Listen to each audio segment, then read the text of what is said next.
हैं। आज हमारे साथ मशहूर मारूफ बरतानिया की जानी शख्सियत मौजूद है और हमारे लिए बाइस फ़ख्र है एवन ग्लोबल के लिए कि वो हमें इंटरव्यू दे रहे हैं 14 अगस्त के हवाले से। जी सत श्री अकाल। हाँ जी, अस्सलाम वालेकुम सलाम जी।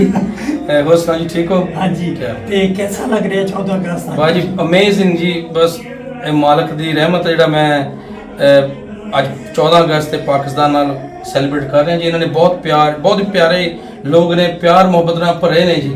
तो इन्हों की मुहब्बत नाल जो खिंच के इत्थे ले आए जी। कोई फर्क नहीं, साडे लहंदे पंजाब चढ़दे पंजाब एक ही है जी। गुरुआं पीरां दी धरती है जिथे साडे गुरुआं ने जन्म लिया। करतारपुर साहिब, ननकाना साहिब, इधर सेम लैंग्वेज, सेम खाने ते सैलीब्रेट करके बड़ा चंगा लगा। कैसा महसूस हुआ उस पंजाब से इस पंजाब च आने? सर जी, मेरे तो वर्ड नहीं है, क्योंकि मैं सोचदा ये मेरे हिस्से किदां आ गया कि बड़े बड़े लोग दिग्गज कला आर्टिस्ट बैठे ने दुनिया के, पर मैनू पता नहीं उस वाहिगुरू सल्ला ने किस तरह इस पासे नूं पाकिस्तान नाल कनैक्ट कराया। तो फैमिली सी या तुहानू शौक पैदा होया जी? फैमिली, हाँ जी, साडे बजुर्ग एक्चुअली लाहौर तो सन पहला। अच्छा, नहीं ये जड़ी सिंगिंग करने हो? नहीं, सिंगिंग नहीं जी, बस कह लो कि जो छोटे होंदे मम्मी जी गुरुद्वारे जिदा सी जाईदा मत्था टेकण, ਤੇ ਅਸੀਂ ਉੱਥੇ ਤਬਲਾ ਸਿੱਖ ਲਓ, ਕੀਰਤਨ ਕਰ ਲਓ ਤੇ ਇਸ ਰੱਬ ਦੇ ਪਾਸੇ ਪਹਿਲਾਂ ਤੋਂ ਜੁੜੇ ਸੀ ਤੇ ਕਰਦੇ ਜਦੋਂ ਇੰਗਲੈਂਡ 'ਚ ਅਸੀਂ ਆਏ ਉਸ ਤੋਂ ਬਾਅਦ ਬਸ ਇੱਕ ਤਰ੍ਹਾਂ ਦਾ ਰੱਬ ਵੱਲੋਂ ਹੈ ਜੀ ਉਹਨਾਂ, ਕਿਉਂਕਿ ਮੈਂ ਸੋਚਦਾ ਦੇਣ ਹੈ ਉਸਦੀ, ਦੇਣ ਹੈ ਜੀ। ਇਹ ਮੈਂ ਸੋਚਦਾ ਇੱਕ ਗਾਉਣਾ ਵਜਾਉਣਾ ਇੱਕ ਬਹਾਨਾ। ਕੋਈ ਉਸਤਾਦ ਵੀ? ਹਾਂਜੀ, ਵਿੱਚ ਸਾਡੇ ਤੇ ਮੰਚ 'ਤੇ ਬਹੁਤ ਹੀ ਨਾਮਵਰ ਲੋਕ ਨੇ। ਉਹਨਾਂ ਦਾ ਨਾਂ ਜੀ ਜਗਤਾਰ ਸਿੰਘ ਅਜਮਲ ਸਾਹਿਬ। ਉਹਨਾਂ ਨੇ ਮੈਨੂੰ ਇਸ ਪਾਸੇ ਨੂੰ ਟੀਚਰ ਲੱਭ ਕੇ ਥੋੜੀ ਤਾਲੀਮ ਸਿੱਖਣ ਦਾ ਮੌਕਾ ਮਿਲਿਆ ਥੋੜਾ ਬਹੁਤਾ। ਜਗਤਾਰ ਸਿੰਘ ਅਜਮਲ ਸਾਹਿਬ। ਹਾਂਜੀ ਹਾਂਜੀ।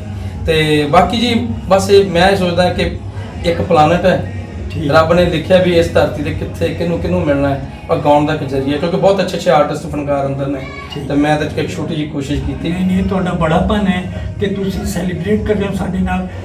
ਇਹ ਜੀ ਮੇਰੇ ਲਈ ਬਹੁਤ ਮਾਣ ਵਾਲੀ ਫਖਰ ਦੀ ਗੱਲ ਹੈ, ਕਿਉਂਕਿ ਆਵਾਮ ਇੱਕ ਹੈ ਸਾਰੀ। ਹਾਂਜੀ, ਇੱਕ ਬਸ ਇਨਸਾਨ, ਅਸੀਂ ਇਨਸਾਨ ਨੂੰ ਸਮਝੇ, ਬਾਕੀ ਤਾਰਾਂ ਪਾਊਡਰ ਉਹ ਸਿਰਫ ਗੱਲਾਂ ਨੇ, ਪੋਲੀਟਿਕਸ ਦੀਆਂ ਚੀਜ਼ਾਂ ਨੇ।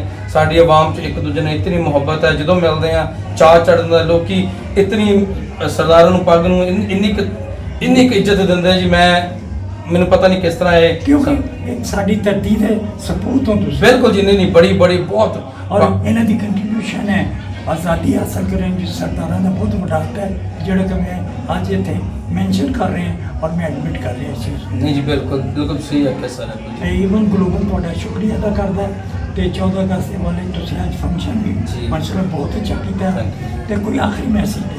ਬਸ ਇਹੀ ਹੈ ਜੀ, ਪਿਆਰ ਕਰੋ, ਰਲ ਕੇ ਖਾਓ, ਦੁਆ ਕਰੋ। ਜਿਹਨਾਂ ਦੇ ਘਰ ਦੀਵਾ ਬੱਤੀ ਨਹੀਂ, ਖਾਣ ਨੂੰ ਨਹੀਂ, ਉਹਨਾਂ ਦੇ ਘਰ ਰੱਬ ਉਹਨਾਂ ਨੂੰ ਵੀ ਸੁਖਾਲੇ ਕਰੇ। ਇਹੀ ਦੁਆ ਮੇਰੇ ਖਿਆਲ ਨਾਲ ਤੋਂ ਵੱਡੀ ਕੋਈ ਗੱਲ ਨਹੀਂ ਹੈ, ਕਿਉਂਕਿ ਅਸੀਂ ਇੰਗਲੈਂਡ 'ਚ ਰਹਿੰਦੇ ਹਾਂ, ਸਾਨੂੰ ਰੱਬ ਨੇ ਸਾਰਾ ਕੁਝ ਦਿੱਤਾ, ਅਸੀਂ ਖਾਂਦੇ ਹਾਂ ਦੌੜਦੇ। ਪਰ ਮੈਂ ਕਹਿੰਦਾ ਜਿਹੜੇ ਸਾਡੇ ਰੱਜ ਖਾਓ ਤੇ ਮਿਲ ਕੇ ਖਾਓ, ਤੇ ਜਿਹੜੇ ਲਹਿੰਦੇ ਪੰਜਾਬ ਦੇ ਲਹਿੰਦੇ ਤੇ ਚੜ੍ਹਦੇ ਪੰਜਾਬ ਦੇ ਲੋਕ ਨੇ, ਜਿੱਥੇ ਲੋਕ ਹੈ ਨੇ, ਮੈਂ ਬੜਾ ਜੀ ਇਸ ਚੀਜ਼ ਨੂੰ ਮਹਿਸੂਸ ਕਰਦਾ ਜਦੋਂ ਕਿਸੇ ਦੇ ਘਰ ਮੈਂ ਕਹਿੰਦਾ ਯਾਰ ਰੱਬਾ ਇਹਨਾਂ ਨੂੰ ਵੀ ਦੇ, ਕਿਉਂਕਿ ਲਾਈਫ ਇੱਕ ਹੈ ਜੀ। ਰੱਬ ਹਰ ਘਰ ਬਰਕਤ ਲਿਆਵੇ ਜੀ। ਬਹੁਤ ਸ਼ੁਕਰੀਆ, ਬੜੀ ਮਿਹਰਬਾਨੀ। ਈਵਨ ਗਲੋਬਲ ਤੁਹਾਡਾ ਸ਼ੁਕਰੀਆ। ਨਹੀਂ ਜੀ, ਤੁਹਾਡਾ ਬਹੁਤ ਥੈਂਕ ਯੂ।